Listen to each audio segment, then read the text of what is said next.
আল জামিয়াতুল ইসলামিয়া দারুল উলুম বাংলাদেশের ইফতা বিভাগের শিক্ষার্থী, সম্মানিত ওলামায়ে কেরাম, আশা করি আপনারা সবাই ভালো আছেন, সুস্থ আছেন। আমিও আল্লাহ তাআলার রহমতে ভালো এবং সুস্থ আছি। আজকে আমরা যেখান থেকে শুরু করব, গত দর্শে যেখানে শেষ করছি সেখানেই, যে জামাত সংক্রান্ত বাব। রাজুলুন সাল্লা রাকাআতাম মিনাজ যোহরে, একজন ব্যক্তি যোহরের নামাজের এক রাকাত পড়লো। এক রাকাত যোহরের নামাজ পড়তেছে, মানে 4 রাকাত পড়ার নিয়তেই নিয়ত করলো, শুরু করলো। কিন্তু যখন এক রাকাত পড়ছে, এক রাকাত পড়ার পরে সুম্মা উকিমাত ফিল মসজিদে, মসজিদে একামত শুরু হয়ে গেল। মসজিদে মুয়াজ্জিন সাহেব একামত দিলেন। ফাইনাও ইউসাল্লি রাকাতান উখরা, তাহলে ওই যে যিনি নামাজ শুরু করলেন, এক রাকাত পড়লেন, তিনি আরো এক রাকাত পড়বেন। 4 রাকাত না পড়ে প্রথমে এক রাকাত তো পড়লেন, পরে আরো এক রাকাত পড়বেন। ওয়াক্ত, এরপর নামাজ তিনি শেষ করে দিবেন। ওয়ায়াদখুলু মাআল ইমাম, এবং ইমাম সাহেবের সাথে গিয়ে শরীক হবেন, তথা জামাতে শরীক হবেন। তার মানে ব্যক্তি নামাজ শুরু করলো একাকী। একাকী যখন নামাজ শুরু করলো, এক রাকাত পড়ার, যেহেতু 2 রাকাত কম নামাজ হয় না, এই জন্য এক রাকাত পড়ার পরে আরো একটা রাকাত দিয়ে, তথা 2 রাকাত দিয়ে নামাজ শেষ করবে। এরপর ইমাম সাহেবের সাথে গিয়ে শরীক হবে। ওয়ালাউ লাম ইউকাইয়িদ রাকাতাল উলা বিসাজদাতি, কিন্তু যদি সেজদা দ্বারা প্রথম রাকাত কমপ্লিট না করে, প্রথম রাকাত শেষ না করে, কথা আহা, তাহলে ওই এক রাকাত যেখানে গিয়েছে, রুকু পর্যন্ত গেছে, হয়তো রুকু পর্যন্ত গিয়েছে অথবা দাঁড়িয়ে আছে, তখন সেখান থেকে কি করবে? ইমাম সাহেবের সাথে গিয়ে দাখালা মা আল ইমাম, ইমাম সাহেবের সাথে গিয়ে নামাজ শরীক হবে। তাহলে এক রাকাত যদি পড়ে থাকে, তাহলে আরো এক রাকাত, তাহলে 2 রাকাত নামাজ পড়বে। এরপরে ইমাম সাহেবের সাথে গিয়ে জামাতে অংশগ্রহণ করবে। কিন্তু যদি এক রাকাত কমপ্লিট না হইয়া আধা রাকাত হয়, তথা রুকু করে বা রুকুর আগ পর্যন্ত, সেজদা কম দিলে কিন্তু রাকাত কমপ্লিট হয়ে যায়, আর সেজদা না দিলে রাকাত কমপ্লিট হবে না। তাহলে যখন এক রাকাত দ্বারা, সেজদা দ্বারা এক রাকাত কমপ্লিট না করলো, তাহলে যেখানে ছিল সেখান থেকে ইমামের সাথে গিয়ে শরীক হবে। ওয়ালাউ কানা ফির রাকাতিল উলা মিনান নাফলি, কিন্তু নামাজটা যদি নফল হয়, নফল নামাজ এক রাকাত পড়ছে আতাম্মা রাকাতাইন, তাহলে সে 2 রাকাত নামাজ কমপ্লিট করবে। সুম্মা ইয়াদখুলু মা আল ইমাম, এরপর ইমাম সাহেবের সাথে গিয়ে অংশগ্রহণ করবে। নফল নামাজ যখন শুরু করে, তখন এটা আদায়, কমপ্লিট করা, শেষ করা, এটা ফরজ হয়ে যায়, ওয়াজিব হয়ে যায়। এই জন্য নফল নামাজ হলে যে 2 রাকাত শেষ করতে হবে, 2 রাকাত শেষ করার পর, যেহেতু এটা আবারই কোনো কি নেই, এই জ-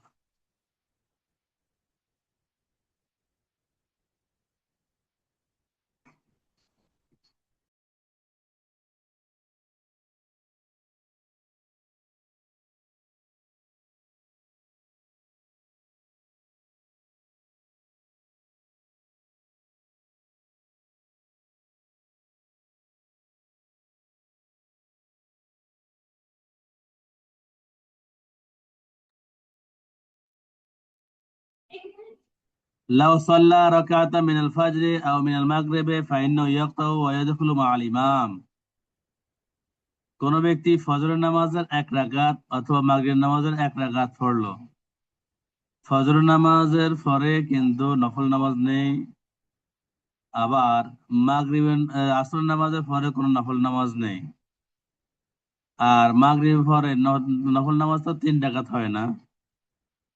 এই জন্য মাগরিবের নামাজ কোনো ব্যক্তি যদি প্রথমে একবার পড়ে, একাকী পড়ে, পরবর্তীতে আবার জামাতে শরীক হতে পারে না। যেহেতু নফল নামাজ 3 রাকাত হয় না, পরবর্তীতে অংশগ্রহণ করলে এটা নফল নামাজ হয়ে যাবে। আচ্ছা, এখন লাউ সাল্লা রাকাতাম মিনাল ফাজরি, কোন ব্যক্তি ফজর নামাজের এক রাকাত পড়লো, আমিনাল মাগরিব, অথবা মাগরিবের নামাজ থেকে এক রাকাত পড়লো, ফাইনাল ইফতাউ, তাহলে সে নামাজ কমপ্লিট না করে এক রাকাত যেখানে সেখানে শেষ করে দিবে। ওয়ায়াদখুলু মা আল ইমাম, এবং ইমাম সাহেবের সাথে গিয়ে জামাতে অংশগ্রহণ করবে। ওয়ালাউ আতাম্মাহা লাম ইয়াদখুল মা আল ইমাম, কিন্তু যদি সে 2 রাকাত নামাজ কমপ্লিট করে, অথবা 3 রাকাত নামাজ কমপ্লিট করে, মাগরিবের 3 রাকাত নামাজ কমপ্লিট করে, ফজরের 2 রাকাত নামাজ কমপ্লিট করে, তাহলে কমপ্লিট করলে আবার গিয়ে ইমাম সাহেবের সাথে গিয়ে অংশগ্রহণ করতে পারবে না। যেহেতু ফজরের নামাজের পরে কোনো নফল নামাজ নেই, আর 3 রাকাত কোনো নফল নামাজ নেই, এই জন্য একবার পড়লে দ্বিতীয়বার পড়ার সুযোগ নেই। কমন একদল লোক, এক এলাকার মানুষ, এক সম্প্রদায়ের মানুষ, এক মহল্লার মানুষ, তাখাল্লাফু আনিল মসজিদে, মসজিদ থেকে তারা দূরে আছে, মসজিদে যায় নাই, সবাই মিলে কি করলো, যে মসজিদ যাওয়া থেকে বিরত থাকলো। অসল্লু ফিল বাইতি বেজামাআত, তারা বাড়িতে সবাই নিয়ে, পরিবার পরিজন, বাবা, চাচা, চাচাতো ভাই, জ্যাঠাতো ভাই, ফুফাতো ভাই, যারা আছে বাড়িতে সবাইকে নিয়ে জামাতে অংশগ্রহণ করলো। অসল্লু ফিল বাইতি বেজামাআত, সবাই গিয়ে বাড়িতে জামাতে নামাজ পড়লো। ফাইন্নাহুম ইয়ানালুনা ফাজলাল জামাআহ ওয়ালাকিন দুনা মা ইয়ানালুনা ফিল মসজিদে, এক্ষেত্রে তারা একটা জিনিস পেলো, আরেকটা জিনিস পেলো না। বাড়িতে জামাতের সাথে নামাজ পড়ার কারণে, জামাতে নামাজ পড়লে যে সওয়াব, এ সওয়াব পাইতো, এ সওয়াব পাবে। কিন্তু ওয়ালাকিন দুনা মা ইয়ানালুনা ফিল মসজিদ, কিন্তু মসজিদে গিয়ে নামাজ পড়লে একটা যে সওয়াব আছে, আমরা জানি যে মহল্লার মসজিদ নামাজ পড়লে এই পরিমাণ সওয়াব, জামে মসজিদে পড়লে এই পরিমাণ সওয়াব, 1 রাকাত এই পরিমাণ সওয়াব। এরপরে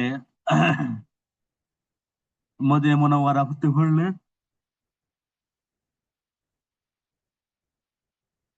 মদিনা মুনাওয়ারাতে মসজিদে নববীতে পড়লে আরো সওয়াব বেশি। এরপরে বাইতুল্লাহতে পড়লে সওয়াব আরো বেশি। এখন বাইতুল্লাহতে পড়লে যে সওয়াব, আপনি এলাকার মসজিদে পড়লে এই সওয়াব পাবেন না। এলাকার মসজিদে পড়লে যে সওয়াব, নিজের ঘরে, নিজের বাড়িতে পড়লে এই সওয়াব পাওয়া যাবে না। তো এখন এরা যেহেতু মসজিদ থেকে দূরে থাকলো, মসজিদে গেল না, কিন্তু বাড়িতে নামাজ পড়ছে, তাহলে জামাতের নামাজ, জামাতের সওয়াব পাবে, কিন্তু মসজিদে যাওয়ার সওয়াবটা পাবে না, যেহেতু মসজিদে যায় নাই। রাজুলুন ফি মাহাল্লাতিহি মাসজিদান, একজন ব্যক্তি যার মহল্লায়, যার এলাকায় মসজিদ আছে 2টি, ফাইন্নাহু ইউসাল্লি ফি আকদামিহিমা বিনাআন, এই ব্যক্তি মসজিদ বানানোর দিক থেকে যে মসজিদটি প্রাচীন, পুরাতন, সেই মসজিদে গিয়ে নামাজ পড়লো। এখানে যারা আছেন, আহ আছে 6 জন। চট্টগ্রামের কেউ আছেন কিনা এখানে?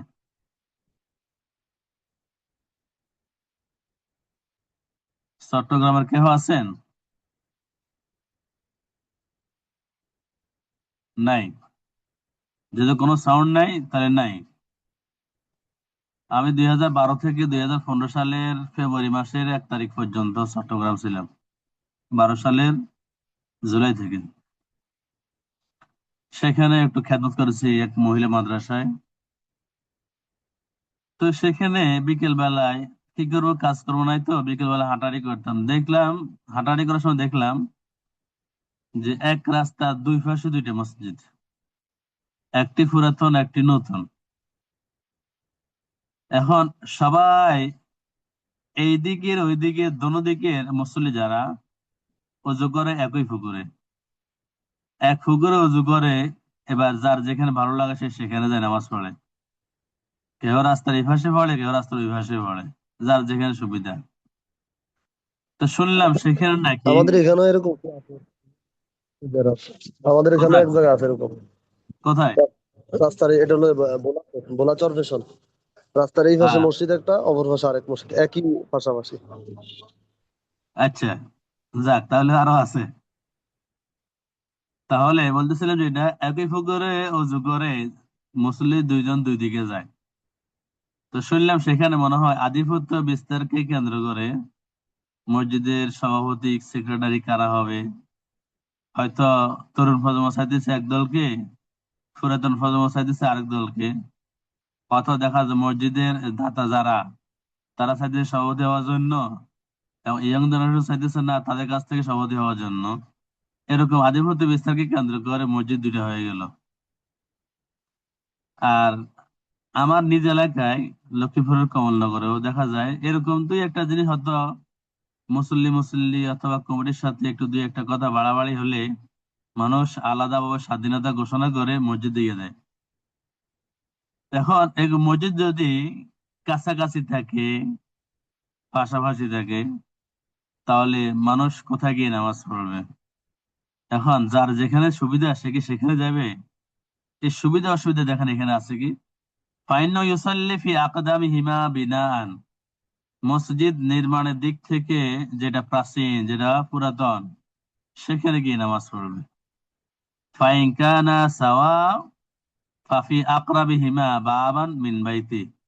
এখন যদি মসজিদ দুইটাই পুরাতন হয়, দেখা যায় কোনটা আগে হলো কোনটা পরে হলো আমি জানি না, আপনি জানেন না, আমরা কেউ জানি না, দুটোটাকে পুরাতন পুরাতন মনে হয়। হয়তো পারে আজ থেকে 100-200 বছর আগে মসজিদ বানালো, মসজিদের কোথাও কোনো নথিপত্রে সাল লেখা নেই। সাল যদি লেখা নেই, দুইটাকে প্রাচীন মনে হয়, তখন এবার কোনটাতে যাবেন? ফাইন কানা সাওয়ান ফাফি আকরাবিহিমা বাবান মিন বাইতি, যদি দুইটাই প্রাচীন হয়, দুইটাই পুরাতন হয়, তাহলে ব্যক্তির বাড়ি থেকে মসজিদ পর্যন্ত গেলে যে মসজিদের দরজাটা কাছে, যে মসজিদ কাছে, সেটাতে গিয়ে নামাজ পড়বে। এবার পুরাতন হোক অথবা নতুন হোক, যেটা হোক না কেন, এতে অসুবিধা নেই, যেহেতু আমি তো জানি না কোনটা আগে কোনটা পরে। ওয়ালাইসা লাহু আইয়াতরুকাল আকরাব ওয়ায়াযহাব ইলাল আবআদ লিকাসরাতি জামাআতিন। ওয়ালাইসা লাহু, ওই ব্যক্তির জন্য সুযোগ নেই, আইয়াতরুকাল আকরাব, কাছের মসজিদকে বর্জন করে, ওয়ায়াযহাবা ইলাল আবাদ, দূরের মসজিদে গিয়ে নামাজ পড়া, লিকাসরাতি জামাআতিন, যে মানুষের সংখ্যা সেখানে বেশি হওয়ার কারণে যে দূরের কানে পড়বো, যেটা কাছে নয় দূরে সেটাতে পড়বো, এরকম সুযোগ নেই। যদি জানা না থাকে মসজিদ কোনটা আগে কোনটা পরে হয়েছে, এই সুযোগ জানা না থাকে, তাহলে যেটা নিজের বাড়ি থেকে কাছে, আমাদের এই গ্রাম বাংলায় একটা কথা আছে যে আগে নিজের ঘরে সেরাক দিয়ে পরে মসজিদে সেরাক দেবো। যে সময় মসজিদে সেরাকের প্রচলন ছিল তখন মানুষ সেই কথাটাই বলতো। তবে আগে কাছের যেটি সেটিকে আমি প্রাধান্য দেবো, তারপরে দূরটা প্রাধান্য দেবো, এটা তার উদ্দেশ্য এটাই। তাহলে মানুষ ওই মসজিদে বেশি নামাজ পড়ে। আমরা দেখেন, আপনি আমি যেখানে অবস্থান করতেছি, আমরা এখানে মনে হয় বেশিরভাগ মানুষ হয়তো নিজের মহল্লা থেকে, নিজের এলাকা থেকে দূরে।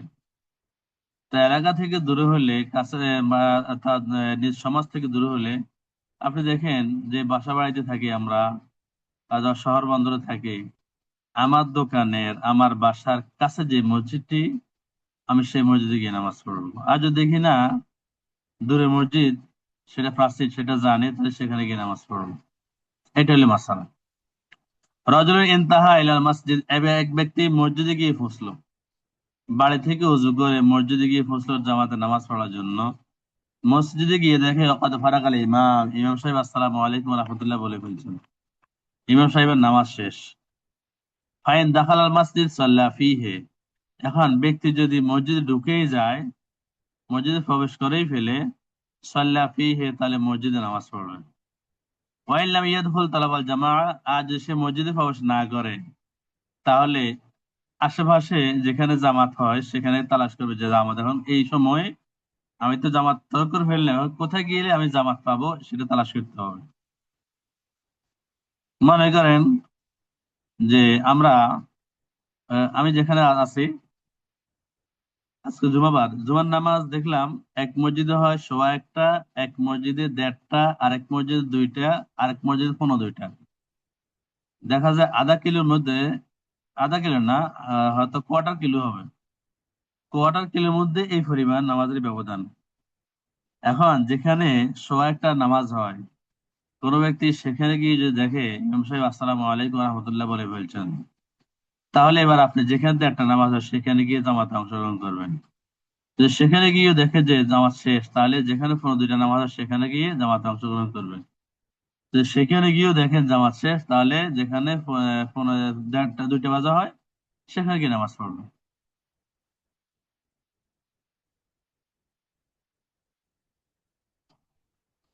লা বাসা বিতাকরারিল জামাআতি ফি মসজিদিন আলা কওয়ারি তরিক, লাইসা লাহু ইমামুন ওয়া মুআজ্জিনুন মুআয়্যানুন। তাকরারুল জামাআত, একাধিক জামাত করা যাবে কি যাবে না এ নিয়ে উলামায়ে কেরাম ফুকাহায়ে কেরামের মধ্যে ইখতিলাফ বিদ্যমান। আসলে সানি জামাত বলতে কোনো কিছু নেই, তাকরারুল জামাত আছে। দুইটা হইতে পারে, তিনটা হইতে পারে, চারটা হইতে পারে, জামাত একাধিক হইতে পারে। আর একাধিক জামাত কোথায় হবে? একাধিক জামাত হবে যে ওখানে লা বাসা বিতাকরারিল জামাতে, যে একাধিক জামাত করতে কোনো অসুবিধা নেই।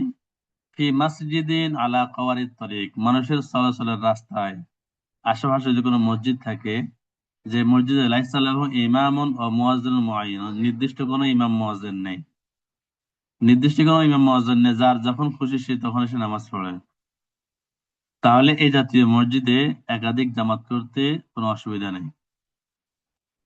কোন কোন জায়গা দেখা যায় ইমাম মুয়াজ্জিন আছে ঠিকই, কিন্তু ইমাম সাহেব, মুয়াজ্জিন সাহেব জোহর নামাজের সময় থাকেন না, তার অন্য কোনো চাকরি আছে, অন্য কোনো ধান্দা আছে, অন্য কোনো কর্মসংস্থান আছে।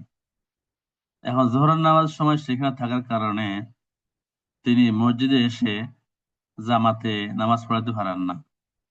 তবে কি করে, মুসল্লি যখন যে আসে তখন সে 2 রাকাত নামাজ, 4 রাকাত নামাজ, অথবা যে সময় যে নামাজের রক্ত হয় সে সেই সময় ওই নামাজটা আদায় পড়াই দেয়। তাইলে ওই সময় যদি নির্ধারিত ইমাম না থাকে, জোহরের নামাজের সময় যদি নির্ধারিত ইমাম না থাকে, তাহলে জোহরের নামাজের সময় একাধিক জামাত করতে, তাকরারুল জামাত করতে কোনো অসুবিধা নেই। আর যদি এখানে একটা জিনিস খেয়াল করেন, যেখানে লাইসাল্লাহু ইমামুন ও মুয়াজ্জিনুন মুআয়্যানুন কথাটা উল্লেখ আছে, তার মানে ইমাম মুয়াজ্জিন যদি না থাকে তখন একাধিক জামাত করার সুযোগ আছে। কিন্তু যেখানে ইমাম মুয়াজ্জিন নির্ধারিত আছে, নির্দিষ্ট আছে, যে অমুক অমুক ব্যক্তি এখানে ইমামতি করেন, অমুক ব্যক্তি জোহর নামাজ পড়ান, আসর নামাজ পড়ান, মাগরিব নামাজ পড়ান, এশার নামাজ পড়ান, নির্ধারিত ইমাম আছে, নির্ধারিত মুসল্লি মুয়াজ্জিন আছে, তাহলে সেখানে তাকরারুল জামাত করতে নিষেধাজ্ঞা আছে। কেননা এতে বারবার যদি জামাত করা হয় তাহলে জামাতের যে একটা আজমত, এই আজমতটা কি হয়, হ্রাস হয়। মাসজিদুন বুনিয়া আলা সুরিল মাদিনা লা ইয়ানবাগি আন ইউসাল্লিয়া ফীহি, যদি কোনো ব্যক্তি মসজিদ বানায় শহরের প্রাচীরের উপরে, প্রাচীর কি সীমানা প্রাচীর, যেগুলো সীমানা বাউন্ডারি ওয়াল, বাউন্ডারি ওয়ালের মধ্যে যদি কোনো ব্যক্তি কোনো কারণে ওয়ালের উপরে, ওয়ালকে এই ভিটা বানাইয়া তার উপরে যদি 2 জন 3 জন নামাজ পড়ার জন্য যদি কি সেখানে নামাজের স্থান বানাইয়া নেয়, তাহলে লা ইয়ানবাগি আন ইউসাল্লিয়া ফীহি, সেখানে নামাজ পড়া উচিত হবে না। সেখানে নামাজ পড়বে কেন? শহরের প্রাচীরের মধ্যে অথবা আপনার বাড়ির প্রাচীর, এলাকার প্রাচীর, বাউন্ডারি ওয়াল, সেখানে কেন আপনি কি কি করবেন, যে মসজিদ বানাবেন কেন? সেখানে আপনি জামাতে নামাজ পড়ার জন্য সেখানে কেন এটাকে আলাদা স্থান করে নেবেন? এটা তো নিজের আলাদা একটা বাহাদুরি বা তাকাব্বুরি বা অন্য কিছু ছাড়া আর কিছু নয়। তাহলে মসজিদ বুনিয়া আলা সুরিল মাদিনা, যে শহরের প্রাচীরের উপরে, বাউন্ডারি ওয়ালের উপরে যদি কোনো ব্যক্তি মসজিদ বানায়, লা ইয়ানবাগি আন ইউসাল্লিয়া ফীহি, তাহলে সেখানে নামাজ পড়া উচিত নয়। বাবুল ইমামা, ইমামতি সংক্রান্ত বাব। ইমামতি কারা করবেন, কিসের ভিত্তিতে করবেন, কোন সময় করবেন? আল আলামু বিসুন্নাতি আওলা বিল ইমামা, ইমাম সাহেব ইমামতি করবেন তিনি যিনি আল আলামু বিসুন্নাহ, সুন্নতের ব্যাপারে, মাসলা মাসালের ব্যাপারে, নামাজের বিধিবিধানের ব্যাপারে, কোরআন সুন্নাহর ব্যাপারে যার অগাধ জ্ঞান আছে, তিনি ইমামতি করার জন্য সর্বাধিক হকদার। আমরা দেখেন, এলাকায় যদি কোনো আলেম থাকে, বেশিরভাগ ক্ষেত্রে দেখা যায় আলেমরা তার এলাকায়, তার মহল্লায় নিগৃহীত, এলাকায় তার কোনো মান সম্মান নেই, সম্মান নেই। কেন নেই? হয়তো রাজনৈতিক কারণে, অথবা তাদের প্রভাব প্রতিপত্তি না থাকার কারণে, অথবা ইমাম সাহেব হয়তো ওই আলেম হয়তো নিজেই মানুষের দ্বারের কাছে যান না, মানুষের সাথে মিশেন না, এমন হতে হতে পারে। কিন্তু দেখা যায় ওই আলেমকে দেখে থার্ড পার্সন যিনি 1 2 3 পর্যন্ত পড়ছেন, এখন হয়তো মাথাতে টুপি আছে, গায়ে পাঞ্জাবি আছে, পরনে পায়জামা আছে, দাড়িও লম্বা আছে, তো কারা তো শুদ্ধ আছে। তাহলে দেখা যায় ওই আল আলম বিসুন্নাহ ওনাকে অগ্রাধিকার না দিয়ে, যে যিনি যার যার যোগ্যতা অভিজ্ঞতা আরো কম, তাকে ইমাম হিসেবে নিয়োগ দেওয়া হয়। কেন? কেননা ওই ব্যক্তি বেতন চায় কম, যেহেতু তার যোগ্যতাও বেশি নেই। এখন আল আলম বিসুন্নাহ ওই আলেম, ইমানের আলেম, তিনি বেতন চাইতেছেন হয়তো 10,000 20,000 টাকা। আর যিনি আল আলম বিসুন্নাহর মধ্যে নেই, তিনি হয়তো বেতন চাইতে 5,000 টাকা। আমরা টাকার দিক বিবেচনা করে আল আলম বিসুন্নাহকে তারজিহ না দিয়ে, যিনি যে আল আখাফ বিসুন্নাহ, আহ এই ব্যক্তিকে আমরা প্রাধান্য দিয়ে থাকি। আবার অনেক ক্ষেত্রে দেখা যায় কেরাত অশুদ্ধ, কিন্তু বেতন কম চাওয়ার কারণে আমরা তাকে তাকে নিয়োগ দিয়ে দিই। আর অন্যদিকে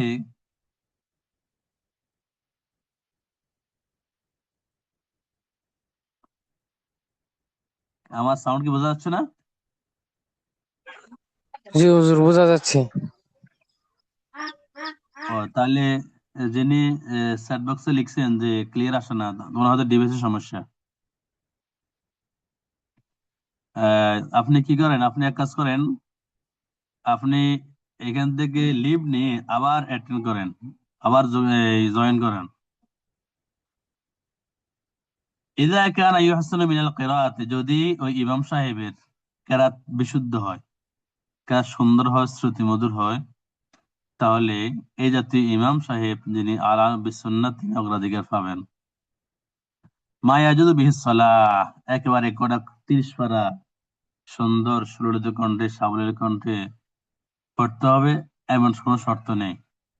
যতটুকু পড়লে নামাজ হয়ে যাবে, কমপক্ষে ছোট 3 আয়াত, বড় 1 আয়াত, অথবা যেই যে সূরা দিয়ে তিনি নামাজ পড়েন, ওই সূরাগুলো যদি বিশুদ্ধ হয়, তেলাওয়াত সুন্দর হয়, তাহলে তিনি ইমামতি করার জন্য হকদার। ফাইন তাসাউ, যে সবাই সমান হয়, মানে সবাই আল আলম বিসুন্নাহ, সবার কেরাত বিশুদ্ধ আছে, তখন কাকে দিবেন? ফাআওরাউহুম, তখন যার তাকওয়া বেশি, যিনি মুত্তাকি, তাকে ইমামতির জন্য অগ্রাধিকার দেওয়া হবে।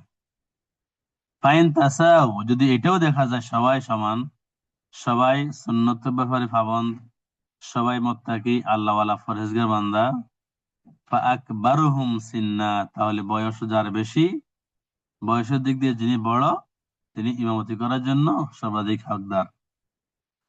এবার বয়স কার বেশি, এটার জন্য আমাদের বর্তমানে এত বেশি ঘাটাঘাটি করতে হবে না।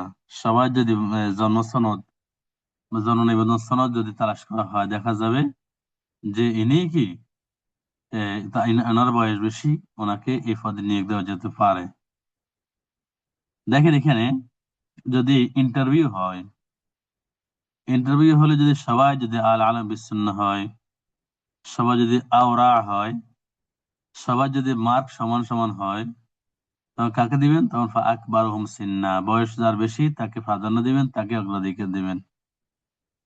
এখন দেখা যায় বয়সের ব্যাপারে সবার জন্মসন অনুযায়ী সবাই সমান সমান, সবার বয়স এক। মনে করেন আজ থেকে এই 20 30 বছর আগে বা তারও আগে আমাদের মা বাবারা, আমাদের মুরব্বিয়ানরা, তারা জন্ম তারিখ লিখে রাখতেন না। তারা মাস অনুযায়ী হিসেবে রাখতেন যে অমুক মাসে বৈশাখ মাসে হয়েছে, তখন এই বছর ছিল, তখন স্বাধীনের বছর ছিল, তখন বন্যার বছর ছিল। তখন একটা সিমটম তারা খেয়াল করতেন, এই সিমটম অনুযায়ী তারা বয়সটা খেয়াল রাখতেন। কিন্তু 2008 সালের পরে সবার জন্ম নিবন্ধন করা বাধ্যতামূলক।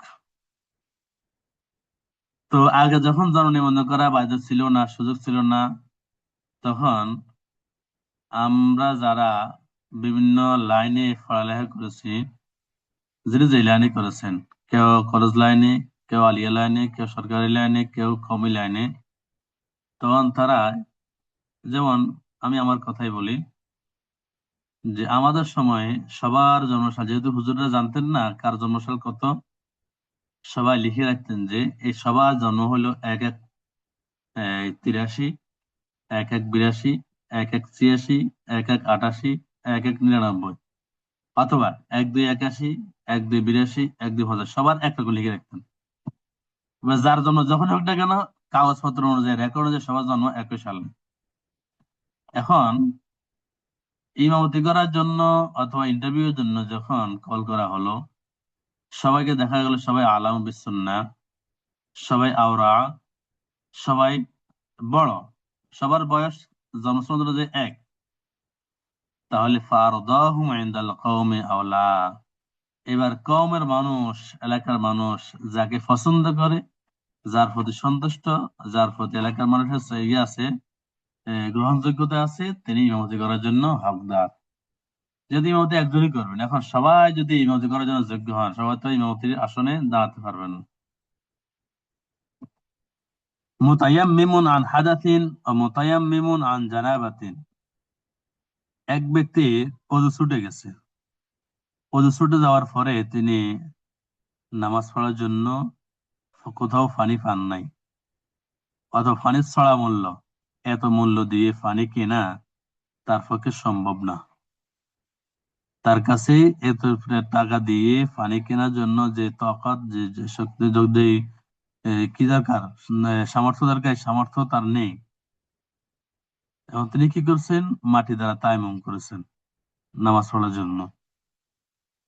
আরেকজন ব্যক্তি মুতায়াম্মিমুন আন জানাবাতিন, যার উপর গোসল ফরজ হয়েছে, তিনিও এই ফরজ গোসল করার জন্য পানি পান না। তিনি ফরজ গোসল করার জন্য হয়তো পানি আছে ঠিকই, কিন্তু পানি ব্যবহার করতে তার নিষেধাজ্ঞা আছে, ডাক্তারের নিষেধাজ্ঞা আছে, পানি দ্বারা গোসল করতে ডাক্তারের নিষেধাজ্ঞা আছে, কিন্তু ব্যক্তির মধ্যে গোসল ফরজ হয়ে গেছে। এখন ব্যক্তি নামাজ পড়ার জন্য কি করলো, তায়াম্মুম করলো। তাহলে তায়াম্মুম করার জন্য তায়াম্মুমকারী দুজন ব্যক্তিকে পাওয়া গেছে, একজন হলো যে অজু ছুটে গেছে, আরেকজন উপর গোসল ফরজ হয়েছে। এখন যদি দুইজন যদি এমন মানের হয়, এখন ইমামতি দুইজনে জামাতে নামাজ পড়ার জন্য মসজিদে ঢুকলেন, এখন একজন একজনের ইমামতি করবেন। এখন ইমামতি করবেন তাকে ফাল মুতায়াম্মিমু আনিল জানাবাতি আওলা, তাহলে যিনি গোসল করার জন্য, গোসলের বিকল্প হিসেবে যিনি তায়াম্মুম করেছেন, ফরজ গোসলের বিকল্প হিসেবে যিনি তায়াম্মুম করেছেন, তিনি ইমামতি করার জন্য হকদার। দেখেন, একজন অজু ছুটে গেছে, অজু থেকে নামাজ পড়ার জন্য এখন অজু পরিবর্তে তায়াম্মুম করেছেন। আর যখন গোসল ফরজ হয়ে গেছে, এখন সে ব্যক্তিও নামাজ পড়ার জন্য তায়াম্মুম করেছেন। তা স্বাভাবিকভাবে আমাদের জ্ঞান, আমাদের বিবেক বিবেচনা বলে যে যিনি, যার অজু ছুটে গিয়েছে, তিনি নামাজ পড়ার জন্য হকদার। কিন্তু আমাদের কিতাব বলতেছে ফাল মুতায়াম্মিমু আনিল জানাবাতি আওলা, যিনি জানাবাত থেকে পবিত্রতা লাভ করার জন্য, পবিত্র হওয়ার জন্য তায়াম্মুম করেছেন, তিনি ইমামতি করার জন্য সর্বাধিক হক। এর কারণ হলো, যিনি জানাবাত থেকে পবিত্রতা লাভ করার জন্য তায়াম্মুম করেছেন, তার এই পবিত্রতা অর্জনটা যিনি হজজ থেকে পবিত্রতা অর্জন করার জন্য তায়াম্মুম করেছেন, তার থেকে শক্তিশালী বেশি, মজবুত বেশি। কারণ যেখানে গোসলে ফরজ ছিল, সেখানে গোসলের বিকল্প হিসেবে তিনি তায়াম্মুম করেছেন। আর গোসল যেহেতু সর্বাঙ্গ ধৌত করতে হয়, গোসলের সর্বাঙ্গ ধৌত করতে হয়, এখন তায়াম্মুমও কিন্তু সর্বাঙ্গ মাসে করতে হয় না, তায়াম্মুমও হাত এবং মুখ মাসে করতে হয়। বিপরীতে অজু ছুটে গেলে সর্বাঙ্গ মাসে করতে হয়, সর্বাঙ্গ ধৌত করতে হয় না, 7টি অঙ্গ প্রত্যঙ্গ ধৌত করতে হয় ফরজ। এই 7টি অঙ্গ প্রত্যঙ্গের বিনিময়ে, বিপরীতে তিনি কি করতেছেন, তায়াম্মুম করেছেন, 2টা অঙ্গ ধুয়েছেন। তাহলে যার গোটা শরীর ধোয়ার কথা ছিল, তার যদি তায়াম্মুম করলে জিনিসটা সারে, আর যার গোটা শরীর ধোয়া দরকার নেই, শুধুমাত্র 7টা অঙ্গ প্রত্যঙ্গ ধোয়া এবং মাসে করা দরকার, সেই ব্যক্তির তায়াম্মুম, তো ওই ব্যক্তি সে তায়াম্মুম শক্তিশালী নয়, হালকা হয়। কেননা গোটা শরীরের কায়েম মাকাম হলে এক তায়াম্মুম, আর গোটা শরীর নয়, যে কিছু কিছু শরীরের কিছু কিছু অঙ্গ প্রত্যঙ্গের কায়েম মাকাম হলে তায়াম্মুম। এই জন্য যিনি জানাবাত থেকে পবিত্রতা লাভ করার জন্য নামাজ পড়ার জন্য তায়াম্মুম করেছেন, তিনি ইমামতি করার জন্য হকদার।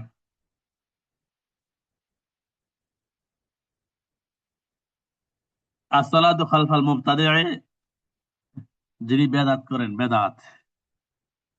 বেদাতি যারা, তারা তো কয়েক শ্রেণীতে উস্তাদ অন্তর্ভুক্ত। জি, জি,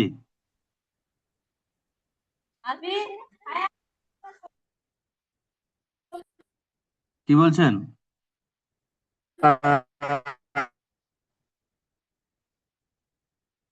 আপনার কথা আসে না।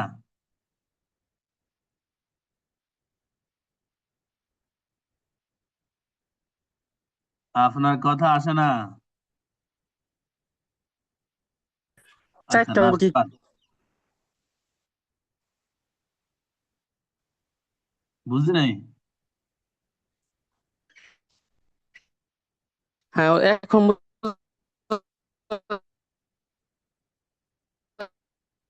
আচ্ছা, আমার ডিভিশন সমস্যা নাকি যিনি কথা বলেন ওনার ডিভিশন সমস্যা? আমরা তো ক্লিয়ার শুনছি, হয়তো নেটওয়ার্ক সমস্যার কারণে উনি শুনতে পাচ্ছেন না। যিনি শুনতে পাচ্ছেন না একটু বের হয়ে আবার ঢোকেন। আচ্ছা, এখনো বোঝা যাচ্ছে না। আসসালাতু। আচ্ছা, আপনার প্রশ্নটা একটু লিখে রাখেন, ওই ফরওয়ার্ড লাস্টের দিকে প্রশ্ন করবেন। শেখ, আপনার মাইকটা একটু অন করে নেবেন, মাইক বন্ধ হয়েছে, মাইকটা একটু অন করে নেবেন। আচ্ছা, যিনি প্রশ্ন করছেন আপনি প্রশ্নটা নোট করে রাখেন, আমাদের ক্লাস যখন শেষ হবে তখন প্রশ্ন করবেন। এখন যেহেতু আপনার ডিভাইসের সমস্যা, কথা বোঝা যাচ্ছে না, এখন প্রশ্ন নিতে পারতেছি না।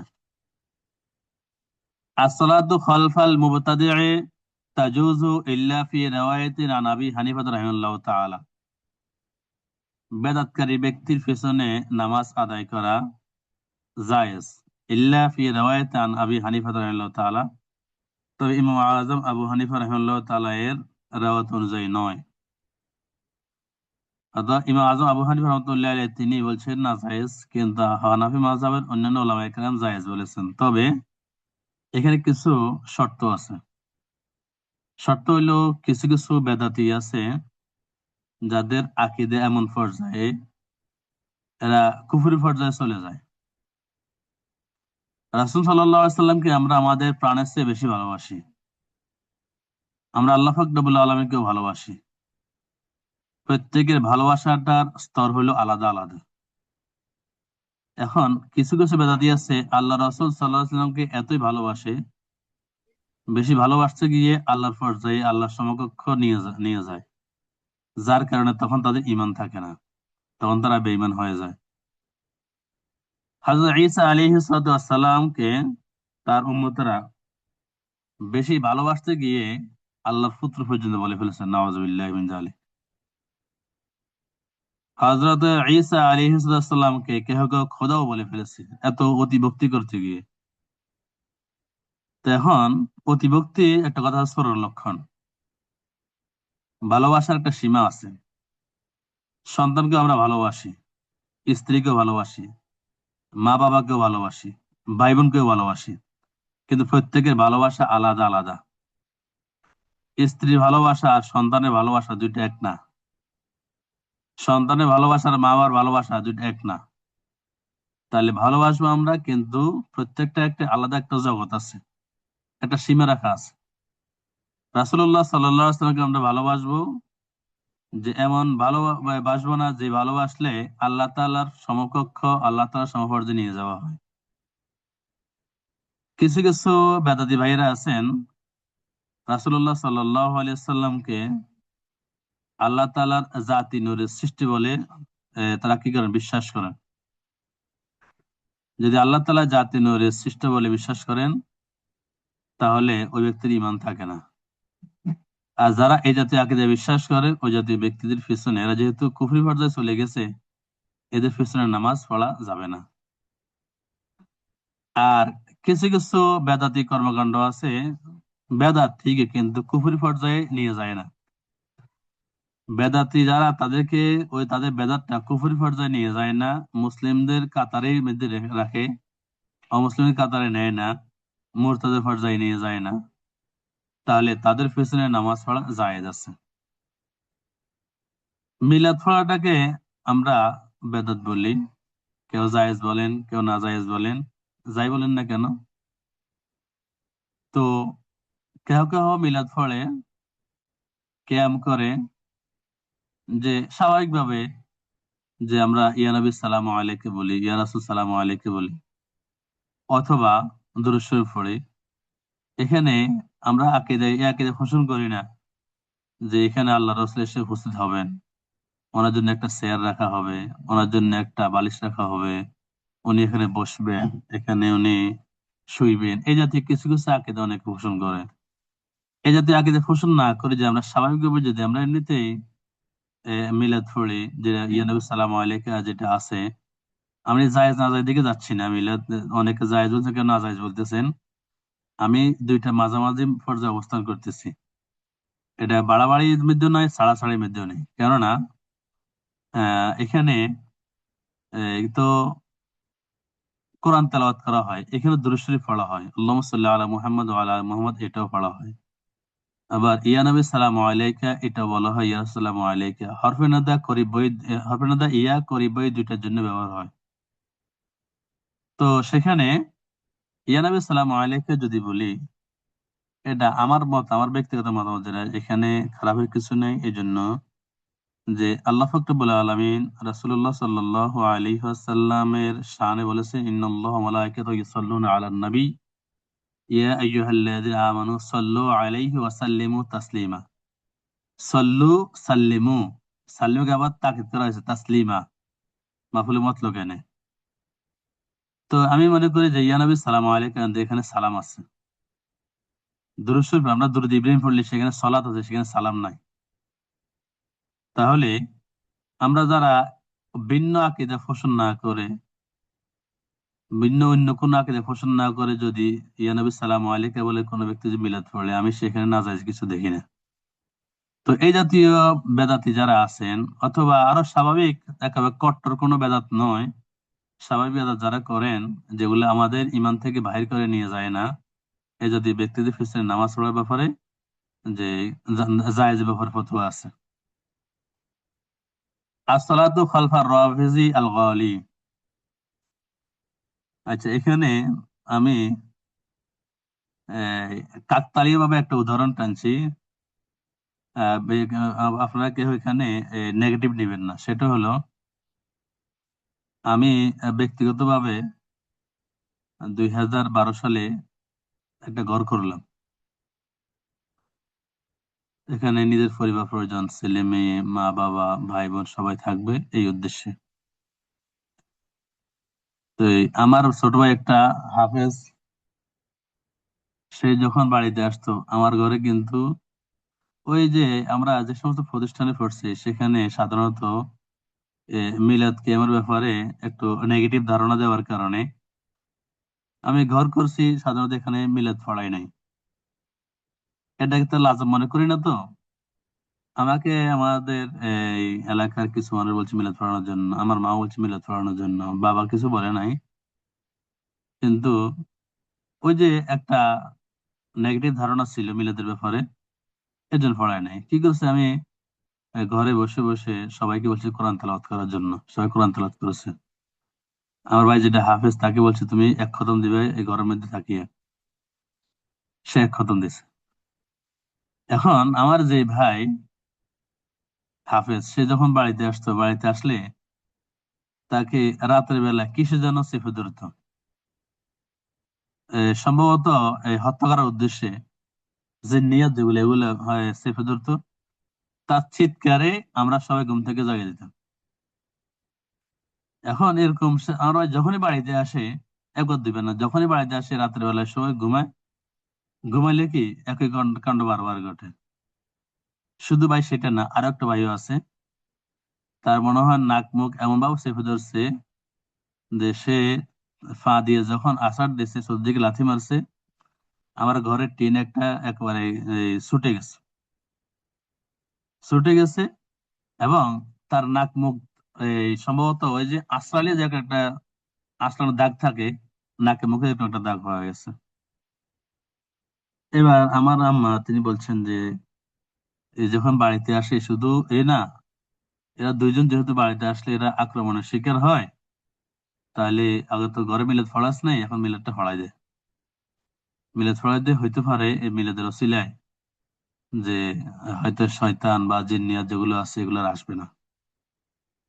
আগে তো মায়ের কথা শুনি নাই, এবার মায়ের কথা শুনে এবার কি করলাম, মিলাদের আয়োজন করে দিলাম। আব্বাকে বলছি, বাইরে কাউকে দাওয়াত দিই নাই, ঘরে বাড়িতে যারা আছে সবাইকে বললাম। আব্বা মিলাদ পড়ালেন, আব্বা দোয়া করলেন। এরপর থেকে আলহামদুলিল্লাহ, এরপর থেকে আমার ঘরে আর ওই যে এই যে যিনি শয়তান, যে সে আমার ভাইকে ডিস্টার্ব করতো, আমার ভাইকে আক্রমণ করতো, দুই ভাইকে আক্রমণ করেছে, তখন থেকে অদ্যাবধি আল্লাহ তাআলার হুকুম, তখন থেকে অদ্যাবধি আর ওরা আক্রমণের শিকার হয় নাই। এই জন্য তখন থেকে আমি এইটার ব্যাপারে, মিলাদের ব্যাপারে বাড়াবাড়িতেও নেই, ছাড়াছাড়িতেও নেই, মোটামুটি মধ্যমপন্থা অবস্থায় আছি, যদি একটা ফায়দা হয়েছে। আচ্ছা, আসসালাতু খালফার রাফিজি আল গালি হুয়া আল্লাযী ইউনকিরু খিলাফাত আবী বকর রাদিয়াল্লাহু তাআলা আনহু। কট্টর রাফিজি যারা, তাদের নামাজ। কট্টর রাফিজি কারা? সম্ভবত আজান দিয়ে ফেলছে। আমরা কি এক ক্লাস আর না চালাই, এতটুকু থাকুক। আজান দিয়ে ফেলছে আমাদের এখানে। কোনো প্রশ্ন আছে কিনা? প্রশ্ন থাকলে প্রশ্ন উপস্থাপন করেন, ক্লাস আমাদের শেষ।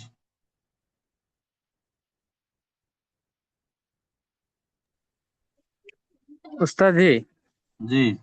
আসলে তায়াম্মুমের ক্ষেত্রে তো আমরা সব সময় ওই অজুর বিষয়টাই পইরা থাকছি। গোসলের 4টা অঙ্গ কোনটি কোনটি? না, গোসল বলতে অজু কথা বুঝো, অজু। অজু জি 4টা অঙ্গ: হাত, মুখ, পা। এই 3টা হলো ধোয়া, আর মাথা মাসে করা, এই 4টা কথা বলছি। এই 4টা হলো অজুতে। জি আর জি জি জি। গোসল তো গোটা শরীর। তায়াম্মুমের ক্ষেত্রে কিভাবে তাহলে? তায়াম্মুম তো ফরজ তো, এটা তিনটি না, তিনটি না। জি নিয়ত করা, মুখ মাসে করা, হাত মাসে করা। জি, কোনি পর্যন্ত মাসে করা? হ্যাঁ, হাত জি। কনি পর্যন্ত মাসে করা। আপনার গোসলের তায়াম্মুম হোক অথবা ওযুর তায়াম্মুম হোক, ওই কাজ তিনটাই। ও জি জি জি, তাহলে আমার আর কি বুঝতে অসুবিধা হয়েছিল উস্তাজি। আচ্ছা আচ্ছা। জি, মনে কিছু নেন না। না। আসসালামু আলাইকুম। ওয়ালাইকুম আসসালাম ওয়া রাহমাতুল্লাহি ওয়া বারাকাতুহু। আসসালামু আলাইকুম ওয়া রাহমাতুল্লাহ। আসসালাম।